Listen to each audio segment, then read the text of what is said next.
I had a question about an AC working on a property, and so I was trying to show them some things that could actually help them save a ton of money. What I wanted to show you here was now this, as you can see, there's not direct sunlight coming in through this window, but there is light coming through. So I want to show you the difference. Here is a thermometer tester here, a temperature tester, and see what we got here. We got, whoops, well, I'm trying to get here, 78 degrees. I'm sorry I'm not getting a good video on that, but 78 degrees, whoops, 79.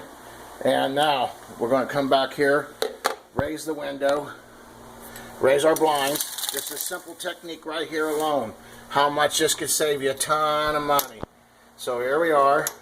I just raised it, and 83 degrees. Let's see if we get the temperature. Come on, there's such a glare I can't get a good temperature on it. But it's 83 degrees difference. Oh, I'm sorry folks, I wish I could get a better temperature gauge here. We're going to try a different system here. But anyway, I think that really shows the difference. I'm going to go get a thermal imaging device, and we'll see if we can't do it better with that.